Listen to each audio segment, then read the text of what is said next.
In Premiere Pro, you have so many Lumetri presets. So let's start. Here I created a new workspace, called it LUT. You can access it, just click on it. It'll give you this display, just to organize the panels to show you the best possible view. Remember that if you came to basic correction, you have input LUT over here. And if you turn it down, you have certain defaults that you can put, and you have the browse. Alexa and Amira are cameras and lenses done by the ARRI company over here. And these two, ARRI Universal here is for HD or DCI, are defaults for LUTs that these cameras will require or you could use. So these defaults here are not really random ones, you should know that.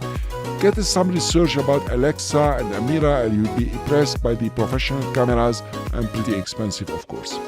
Now if you go to browse and click on it, you will go to navigate and find a certain LUT. Usually you will go to a folder where you have put your personal LUT or the LUTs that you want to use with this video, or the one that you have bought maybe. In our case here, I will show you how to get to Premiere Pro LUT, though it's not necessary, just for curiosity. If you double click, you need to go to program files and then Adobe, and wherever the Adobe program is, you go to Lumetri, and inside Lumetri you have LUTs here. You have creative, legacy, and technical. If you double click on technical, you notice that these technicals one are the same one that are listed in defaults. You have .cube as extension. This means it's a LUT. It's a lookup table. Well, if you go to the others, for example, to legacy, you will find ITX as the extension. These are many looks. Okay, guys? So I will just cancel it. If you go to creative and turn down look, first you start seeing CineSpace, Fuji Eterna, and Fuji 125. Well, what are these? The Eterna are practically negatives. This is what used to be used.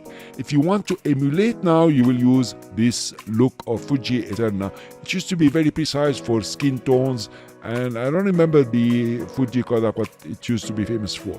But these are actually famous. And if you go back to the 60s and the 50s, you have the monochrome for the Kodak and the Fuji that you can use. They are pretty nice, by the way. And you have the modern ones here that you can choose from. Cool.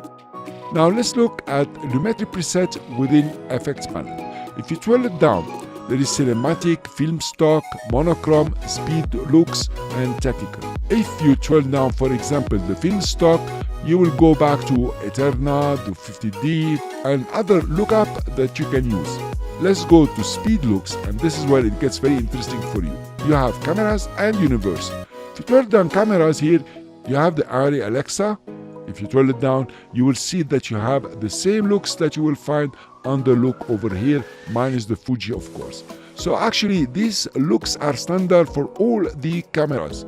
Let's twirl down Blackmagic. I don't know if you know the Blackmagic camera. It's pretty nice, by the way, pretty expensive for a small camera. And notice the Blackmagic here is meant to be used with the ProRes. In fact, if you import the videos from there, you will find they are all ProRes. Let's go down now. You will find Canon 1D, Canon 5D, 7D, and the GoPro. Now, our videos were shot with 3 cameras. A GoPro camera for the B-roll, this is when he's jumping around and cycling, and the Canon 6D also for the B-roll, and the interview where he's sitting on the truck were shot with the Canon 6D T3i. So now you know that you have your choice to use the Canon 7D and the GoPro. But what exactly are we using here? What's for? Let's say you shot a video with the GoPro and you want to do some color correction. Or you shot your video with another camera and you want to simulate the GoPro for the 3200 Kelvin and 5800. This is the intensity of the light, if you like. And you want to simulate a GoPro. Then you will come over here. Within 5800 Kelvin for the GoPro, you will find the same looks that are for the other cameras. But now these are specific for the GoPro. Let's say you take the gold tobacco here and you click on it and drag it and drop it on one of the clips. Let's go and see. Notice exactly what happened. In the LUT you have the GoPro, so you're working on the right camera. And in the look you have gold tobacco. So you see how it works. It's not about dropping anything from here or browsing around so you can get one LUT somewhere. There are some LUTs that you can use, but it's very proper to use these presets. And notice here you have a look. You can come and change the look. But notice I'm still in the same camera with the same luminosity here, which is quite good. If you want to put the Fuji Eterna, now this one has been adjusted for the GoPro. And it looks good, by the way. So let's undo this one. We don't want this. We want gold tobacco. You are not only color correcting, you are doing even color grading here. Let's undo this one from here and let's go to our project. Now let's go take an adjustment layer already created here. Take it and drop it inside our sequence, stretch it totally, and then we want to apply the same preset here. We take the SL tobacco and drop it on top, and for example reduce a bit the vibrance. Okay, I will go for that, and I want to touch the saturation. I like it very much. Now you notice not only you have done a color correction which is almost perfect, you also have done shot-to-shot consistency. It's looking pretty good.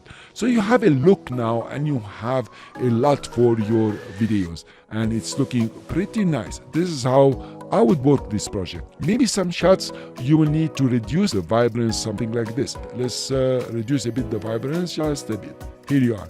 Now it's quite good, is in sync with the others. So actually this is color grading, guys, the professional way or the lucid way. Don't come and choose any from here and just like I did something. No, use the right camera and use the right preset to get fantastic colors. Now I mentioned previously that the other shots, the ones that are not GoPro, are shot through the Canon 6D. So if I come over here now, I have a Canon 7D and a Canon 5D. It's your choice.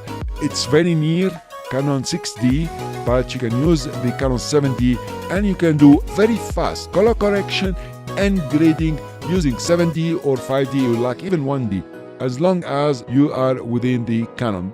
I hope now that you understand how to use the LUT, how to use the look, how to use the presets. Thank you. I'll see you in the next lecture.